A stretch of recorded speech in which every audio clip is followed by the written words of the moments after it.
Good evening, everyone. Again, my name is Fayelle Ewuakye. I am the voice that you're hearing in Reverend Dr. Mae Elise Cannon's stead, as she has lost her voice completely still. Um, Today is December 8th, day 429 since October 7th, 2023. Today is the second Sunday of Advent, and these are Dr. Cannon's notes. I've once again lost my voice completely, and as the Bible talks about us carrying each other, Fayelle is doing that for me. We've committed to doing this together as we seek to give witness to what is happening in Gaza and the Middle East. As many of you know, I've been quite sick this week. I'm now at the hospital. Don't worry, all will be well. As I was in a hallway today waiting for test results at Johns Hopkins, one of the best hospitals in the world, I was once again overwhelmed to be reminded that 17 of the 36 hospitals in Gaza are only partially functional, and partially is a grotesque overstatement. I heard a physician describe the most horrific of operating conditions, reusing tubing from patient to patient, having run out of disinfectants to clean in between, blood and fluid spattered floors and walls because the number of those injured and the inadequacies of the material resources just could not keep up with the overwhelming stench of death and suffering. We talk a lot about the number of deaths each and every day, but I haven't spent a lot of time talking about what it smells like.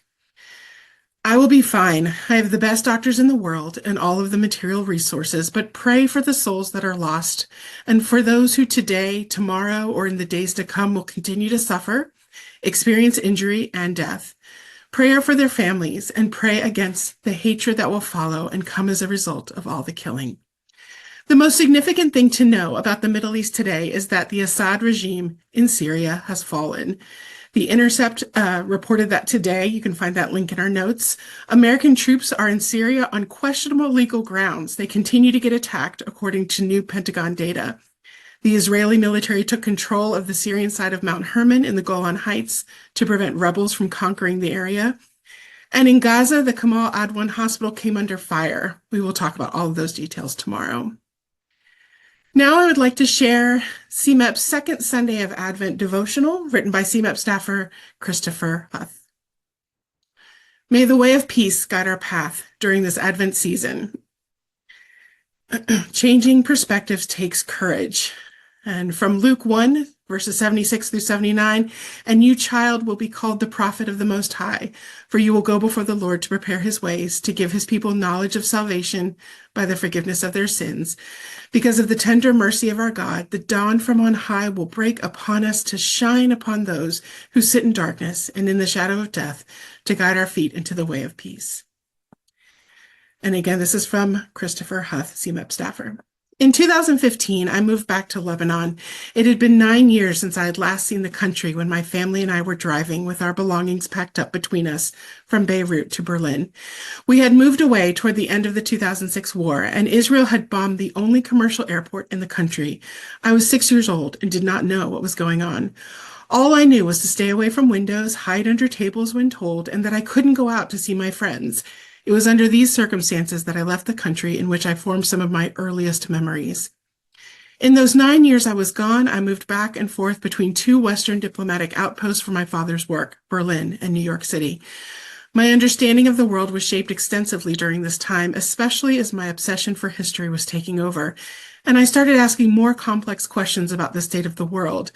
It seemed that everywhere I turned, the United States and its Western allies were saving the world from the dark forces that seek to destroy, exploit, and violate human rights and dignity. This was the time under President Obama, a time when bin Laden had successfully been brought to justice. The United States sought to end its military operations in Iraq, and the Taliban was on its back foot. I was inspired, and I wanted to make a difference in the world, a positive difference that would have direct consequences on the ground. I thought, what better way than to join the United States Army? I was 15 years old when I moved back. My father had received a new post, and once again I found myself in the Middle East. I attended the American Community School, which offered an international high school curriculum. That semester, we studied history from the First World War until the Second Iraq War in 2003 from a fairly Eurocentric perspective. My classmates, however, were far from Eurocentric. As Lebanese, they had seen the chaos, destabilization, illegal invasion, misuse, and disregard for international law Western powers had brought to the Arab world. Nowhere was this more clear to them than in the continued occupation of their southern neighbor's land, Palestine. Yet I was still ignorant. In debates about the Vietnam, Afghan, and Iraq wars, as well as any other number of bloody conflicts in which the U.S. was involved, I staunchly defended America. America was fighting the communists, the dictators, the terrorists. They had to be fought, and we were doing the whole world a favor by doing so. As you can imagine, my sentiments were quite unpopular among my classmates. I acknowledged some of the atrocities committed, but excused them by saying that no state or military is perfect, and that the intention behind the involvement in the conflict was always a good one. Yet there were some glaring signs I could not ignore.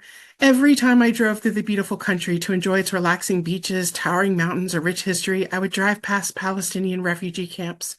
Camps filled with tens of thousands of people who had been pushed off their land at gunpoint and never allowed to return to their homes. Camps of people who lived there for over 70 years and who still owned the keys to their front doors in which foreigners now lived.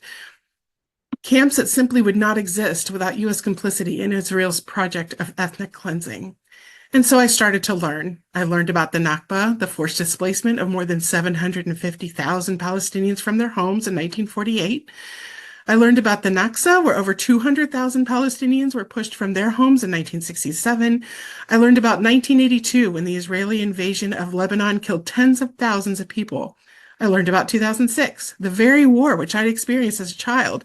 I learned about Palestine, about Iraq, about Yemen, about a seemingly never-ending list where the West and its allies were committing atrocity after atrocity.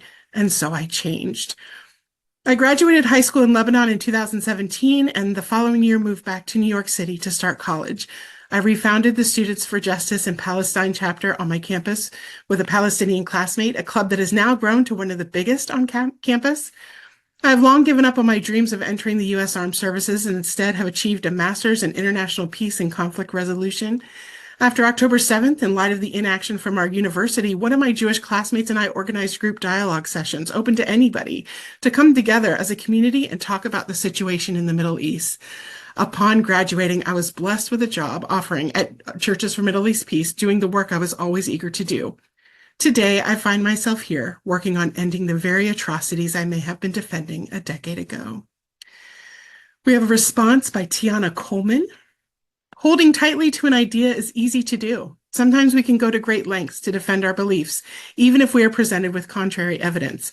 I have a friend who would often quietly listen to me as I stated my thoughts with such certainty, and then, when she did respond, she spoke gently but directly by asking me questions, presenting a different way of looking at the situation or helping me to understand what the other person might be experiencing.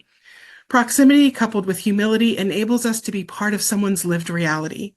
As we move closer in proximity to others, we are able to be present to their perspective and their pain. For each of us, this can be the beginning of our transformation and movement toward solidarity.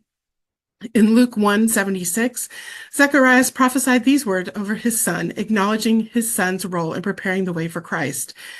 "And you, my child, will be called a prophet of the Most High, for you will go on before the Lord to prepare the way for him." Verse 79 continues with John's role as a preparer and one who leads us towards peace, to shine on those living in darkness and in the shadow of death, to guide our feet into the path of peace. In this season, we are invited to enter in and let our minds and hearts be moved by the brokenness we see all around us. It is no small task. Yet the way toward peace requires that our feet be guided and that our words and actions follow.